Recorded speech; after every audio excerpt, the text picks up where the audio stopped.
News Talk WSIC and Purple Heart Homes present Putting the Pieces Back Together, a forum for veterans and the community to connect. Here are your hosts, veterans John Galena and Brad Borders. Hey, good morning, and welcome to our new show, Putting the Pieces Back Together. I'm John Galena. I'm Brad Borders. And we are happy to be here with you today and looking forward to spending time with you once a week to help understand veterans and some of the challenges veterans face. Yeah, and hopefully not to run too many listeners off, too. So that'll be a big win. Well, it's a good thing that we're on the radio. I'm not so sure about the social media. I always thought it was a face for radio. Unfortunately, our faces are on social media as well, so I can see them dropping off as we speak. So maybe we'll just run them off of social media, right? Yeah, everybody's running for the exit. So, but it's great to be here, and we've been really excited about doing this. It's something that we've been talking about doing for a couple of years. We talked about doing a podcast, and then this opportunity at WSIC came up, and so we're really excited about being here and joining everybody once a week. And we've got some cool guests lined up, and we'll talk more about that later. So, I'll kind of get into the why we're doing this a little bit. Brad, we've been helping veterans now together for a few years, and prior to that, we were both serving veterans in a lot of different ways on our own. But now that we're doing this, through Purple Heart Homes together, I think one of the things I've realized is just how many people don't really know how to connect to veterans. Yeah. There's different challenges, different experiences. We all left at different ages for different reasons, and you go through a variety of different types of training, and you come home and you might even seem a little different, right? Yeah. Where did you serve? Well, I was in the North Carolina Army National Guard, and I enlisted in 1996, right out of high school. Mm-hmm. And so, at the end of that period, about 9 years in, was when I deployed to Iraq in 2004. And so certainly a lot different experience than yourself. And tell us about when you enlisted. Yeah, I joined right off the street. I was a pastor here in Iredell County, and I joined as a chaplain after 9/11, and joined the reserves, and I thought we would go to a war and win, and then we'd come home and have a parade in New York City, and then it'd be over. And it didn't work out like that. So, not exactly. Now, right? 18 years later, I'm at the I got less than 2 years left before I retire, and so. Been to Iraq and spent about 10 years on active duty and taking care of soldiers, and now I get to do that at Purple Heart Homes on a daily basis. I just don't wear the uniform every day anymore. I think a lot of people think of all veterans having enlisted, at a really young age, but there's kind of this age range, right? You can enlist anywhere from the time you're really 17 to 42. Well, at the time, it was 36 when I came in, but they had a waiver if you wanted to be if you were a doctor, that wasn't me. If you were a lawyer, definitely not me. Or if you were, if you were a minister, that you could be a chaplain, and so you could go up to 42 years old. So I was 37 when I first visited the recruiter's office, and then I was 30. It took me about a year and a half to get through all of I had a bunch of knee surgeries and then actually too, I had some minor infractions with gentlemen with badges back in the 80s, and so I actually had to have a moral waiver to come into the Army. As a chaplain, you had to have a moral waiver. Yeah, right. It served me well. I've got to hear more about those stories. It served me well. We'll have to talk about that offline. It did. Well, that's great. Well, again, we'll be on the show airing at 8:05 live on Thursday mornings, mm-hmm. and then again it'll be re-aired at 6:30 p.m. on Thursday afternoons. Yeah. So today you can, if you are a glutton for punishment, you can listen to this again today at 6:30 p.m. Or you can find us on our Facebook page, WSIC's Facebook page. You're actually streaming us live now, also on the live Instagram. On Instagram. Yep. And those are through Purple Heart Homes pages. And eventually we plan to create a podcast where folks can go back and listen to past shows. That's correct. Hopefully once we perfect our content. More abuse. So, well, we'd also like to thank our folks here at WSIC. Isaiah is here. He's our engineer. He's the man behind the board. He's sort of like the Wizard of Oz. And then Heather is the girl behind the scenes. Evidently, that's what she calls herself. And she works for WSIC, helping do community promotions and things like that, and bringing on cool sponsors. And so we are looking forward to the sponsors that are going to come on with us, and more to talk about with that at a later date. Yeah, absolutely. And let me just say again, kind of to the what the show's about. Over the years, we really come to understand the community sort of as a puzzle. I like to think of us as a great big puzzle, right? And that we all are a piece of the puzzle. And if I take my piece of the puzzle and drop it in scalding hot coffee, that's sort of like what going into the military or going into combat's like, right? It's an extreme difference. And if you take that piece of puzzle back out of the coffee and try and put it back into the puzzle, it's invariably going to be warped and twisted, discolored. It's not going to really fit back in the same. And that's kind of like the challenge that our veterans face trying to reintegrate. Yeah. I remember telling one of our generals a few years after we come back, I saw him at a conference, and I told him, I said, sir, I got to tell you, I really think that last order you gave was kind of a bad order. He looked at me, he says, what are you talking about, John? I said, well, I really couldn't go reintegrate myself. The community has to accept us back in. Mm-hmm. And it's really the community that should be given that order to reintegrate our warriors when they come home. Yeah, I think there's a lot of misconception too. There's a lot of less than 1% of the population serve in the military, and so sometimes there's this disconnect that gets projected because of that, right? But if you look at it, people maybe less than 1% serve, but there are a vast majority of people that are connected to people in the military, either through familial relations or friendships, right?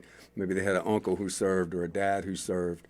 And while we don't have the masses of people serving like we did, I mean, if you go back, I was just reading an obituary yesterday.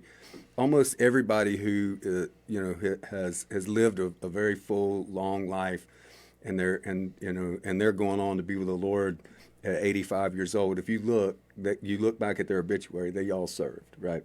And maybe their offspring didn't serve or their grandkids aren't serving, but people are connected to those folks, and so everybody's there. If you just go around the degrees of separation, going to my Kevin Bacon reference, are very, very slim, right? 1 to 2 or 3 degrees of separation from veterans, and so that's what we want to bring to bear. We think that people who serve our country ought to be integrated back well. There's way too many veterans that are suffering in silence right now, and there's a plethora of programs and organizations and people out there.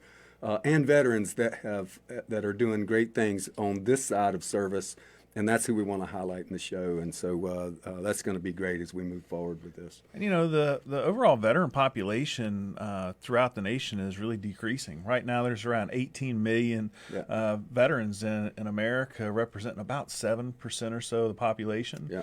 Used to be so much more. It used to be that, you walk down the street and about, every third house was a veteran or somebody was, immediate family member of a veteran. And as that's changed, I think how society relates to them is changing as well. Yeah.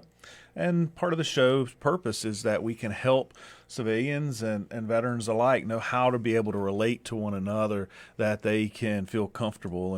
And Brad, I think one of the things that veterans do that is sometimes maybe not really understood is some of the dark humor, the jokes, the idioms. The rivalry between, but yet the love for each other and how we can relate. And acronyms. I've got a long list of acronyms that nobody knows what they mean, and I have to research them. Well, it's sort of like, as soon as we started thinking about the show, we kind of thought about the name of the show, and the next thing I know, we've got a document floating around, PTPBT. It's like, what does that mean? Yeah, well, that's what it means, PTPTP. Putting the pieces back together. You can't. That's hard to say fast.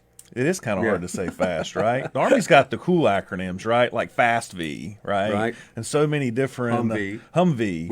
We could go on and on. Yep, for sure. With acronyms, for sure. For sure. So. One of the interesting things that I found just doing a little bit of research about the population of veterans in the 2020 census data was that the number of veterans, female veterans, has been increasing. And now also the largest cohort of veterans living is our Vietnam veterans. Yep. And they're currently representing about 43% of the total veteran population. Yeah, man, if you just go down to Richard's Coffee Shop in Mooresville, right, for those that are watching abroad or wherever, we have a really cool veterans gathering place. And they meet on Thursday mornings at Richard's Coffee Shop. And it's sort of like a military museum, but the majority of folks that turn out at Richard's are Vietnam veterans, and they come every week. Well, there's probably 50, 60 veterans every week. And so most of our Vietnam veterans are in their 70s now. Yep.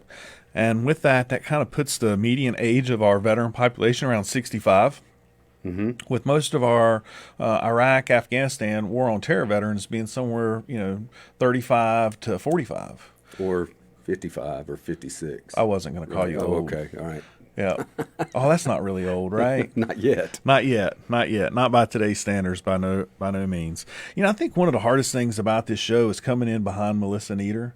So full of energy, so funny and jovial, and it's really great to be backfilling her time slot. Just give a shout out to Melissa and thanks, Patrick, Melissa. and for both having us on the show in the past, encouraging us to start this show and kind of backfill their time slot. And so, I hope all the listeners out there are running for the door. Yeah, absolutely. Yeah. Running for the door to get to their car That's radio right. and listen, Get to the right? next thing. Quick, change the channel. That's right. That's right. So we got, really some basic structure that we're kind of thinking about in the show, and I'm sure that'll change throughout the coming weeks as things continue to evolve. But part of what we want to do is talk a little bit about military history, and so it's really kind of interesting. Today's kind of an important day in our military history. Yeah, it is, and there's an important person that is connected to this day. So many of the folks that live here in Iredell County remember Pete Miletus. Pete was a Marine Corps veteran. After he got out, he became a land developer and was instrumental in starting the Piedmont Veterans Assistance Council, and then a host of other things that he did on behalf of veterans here in our county. But Pete fought in the Battle of the Chosin Reservoir, and that battle took place from late November to this time in December, early first week of December. And for those that don't know about it, it was they experienced temperatures of 38 below zero. I think Pete told his wife Vivian that it was 60 below, and I think every year, as Pete told the story, it got colder and colder and colder. Well, what I remember most about that story was when Pete would tell me it was so cold that their rifles would freeze. Yeah. And in order to shoot their rifles, they'd have to pee on them. Right. Yeah, awesome. It's like that's really cold. You think about cold, that's cold. That's cold. That is cold. And there's this incredible picture that Vivian gave me a calendar. And I didn't bring it in with me today, but I'm going to bring it in. Vivian's going to be on our show with us over towards Christmas. But there's this incredible picture of Pete sitting on the hood of a Jeep, and I'll bring that in, and we can show that on social media. But it's a Marine Corps picture, and it was in magazines and stuff for years and years and years, and it's been used as a promotional photo for the Marine Corps for many, many years now. But Pete was a great man. He just recently passed away. He left a lasting legacy, and so we want to honor him by remembering what those folks in Korea did.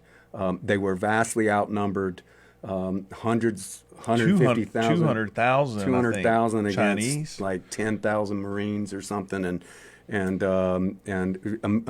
miracles happened and people survived, and war is a horrible, ugly thing, and it should never happen, and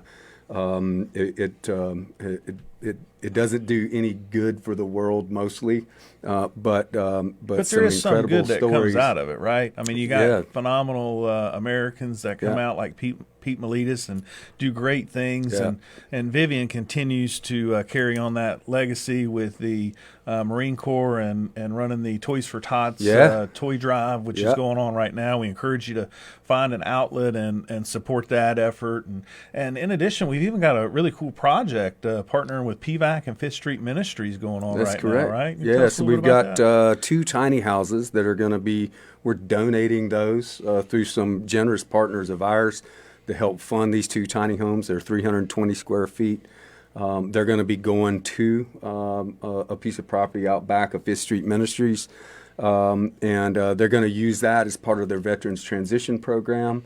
And holy cow, and we just love Michelle and Amy, all the folks at 5th Street, what they're doing for our community as it relates to homelessness, and then how they help the veterans that come through there transition back into a place where they can be self-sufficient and get jobs and find places to live and where they're no longer housing insecure. And this will be a big part of that. So Brad, that's pretty cool. I realize we fell right into that Army tradition of hitting up acronyms, right? Yeah. We talk about PHH and PVAC like everybody knows what that is, but it stands for Purple Heart Homes, right, and Piedmont Veterans Assistance Council. Right. And then, of course, everyone local here knows about 5th Street Ministries and the great work that they do. That's correct. So Purple Heart Homes is helping to build the tiny homes. That's kind of what we do, right, is homes. And then Piedmont Veterans Assistance Council is helping with funding for site work and volunteers. And they also help with identifying local veterans to get them into the homeless shelter and help them with food insecurities, providing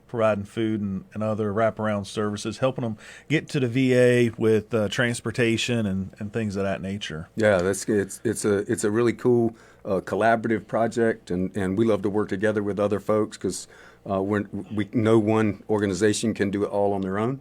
And so we're really excited about that. And hopefully after the first of the year, we'll see some cool stuff happening down there. And so while this show's on the air here local in our Iredell County and the 5 surrounding counties that we reach, I just want to touch on the couple of sponsors that we've gotten. So we're streaming live on Instagram and Facebook and helping to reach the rest of our Purple Heart Homes family, which goes as far out as Alaska and Hawaii and Massachusetts and California and Florida and all across the United States. And so a lot of the funding coming in to help these tiny homes is coming from an organization, Local Initiative Services Corporation out of California. And we got the Shipley Foundation out of Massachusetts and some other groups here local. The Iredell County Community Foundation's a part of it. And so really it's truly a collaborative effort. There's funders from all across the country, and then there's local partners and organizations that are coming together to help serve the veterans. And that's what it's all about. It's about bringing the community together, because no one organization or one funder can really make a project of this magnitude be able to happen. Yeah. And boy, wouldn't it be cool to be able to see that type of community collaboration duplicated, island hopping, if you will, in other communities where different organizations pull together to help solve veteran homelessness issues. And so hopefully we're building a workable model, and people can jump on that. I remember when we first started the organization and how we tried to approach every project that it was just going to be us and we were going to do it all. And we soon realized we kind of met a capacity wall, right? Yeah. And we had to understand that we got to partner with other organizations and other people and volunteers and provide an outlet for others. Yeah, and I think too, when you think you're the only game in town, well, that's just selfishness, right? It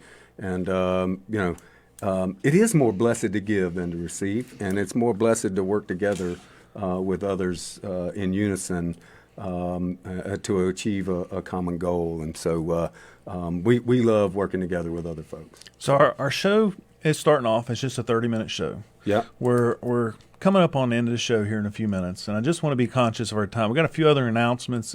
And as you said, Brad, kind of yesterday we talked about this. We're probably going to run out of time. Yes. We both like to talk, right? Yes. And we like to tell stories. Yes. And we love people. Yes. And we love our community. But what are some things that are coming up, and what can folks expect in the upcoming shows? Okay, so I would say this. So the 25-meter target, right? That's the Army reference to a close target. Getting ready to get overrun. Getting ready to get overrun. 25-meter target is we're doing an Army-Navy game challenge, right? And so the big Army-Navy game is a tradition like no other.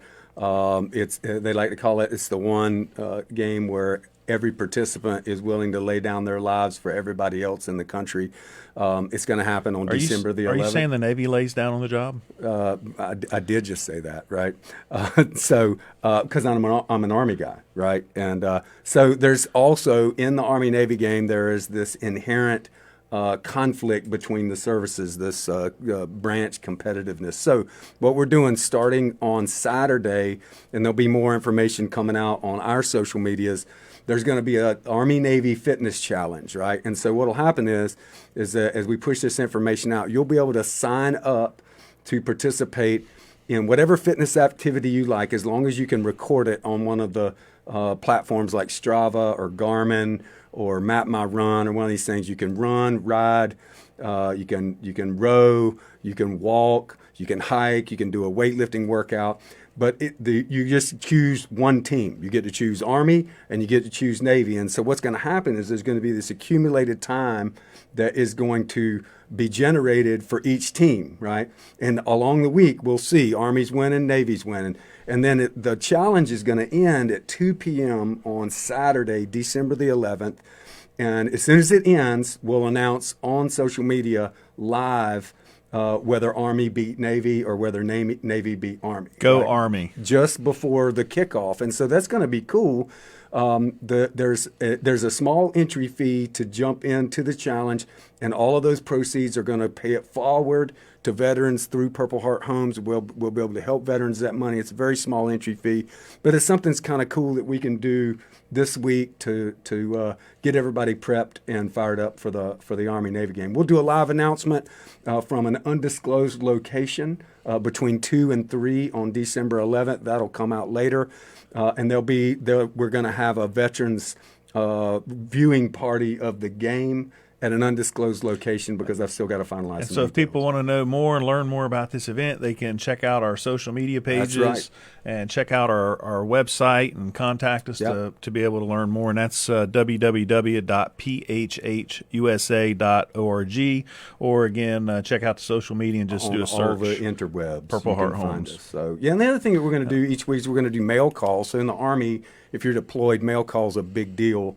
You're waiting to get connection from somebody back home. Maybe they're sending you a supply box or with lickies and chewies in it and pogey bait. That's another term. But we're going to have mail call, and so what it'll be an opportunity for folks that are listening to send in questions or stories. Right? We'd love to hear stories maybe about your time in service, something funny that happened.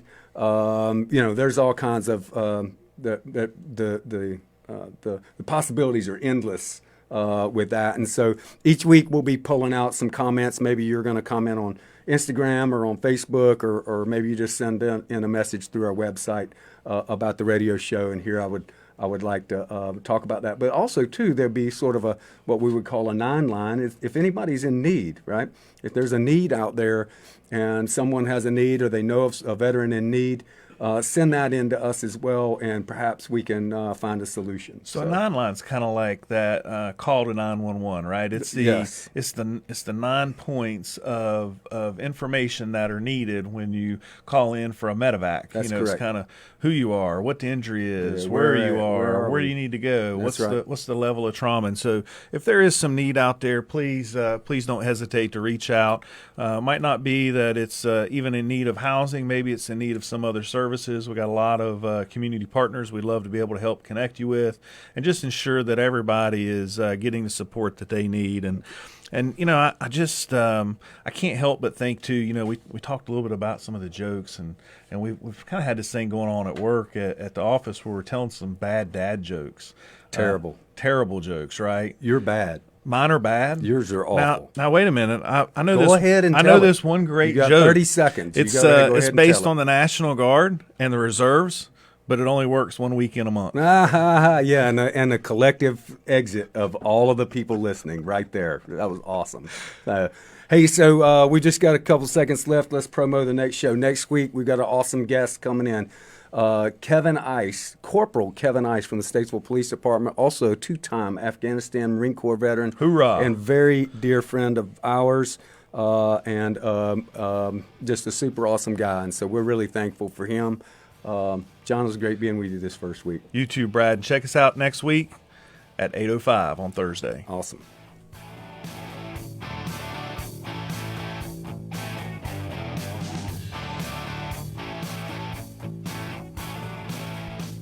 You've been listening to Putting the Pieces Back Together with John Galena and Brad Borders. Join us again next Thursday at 8 a.m. and 6:30 p.m. for Putting the Pieces Back Together on News Talk WSIC.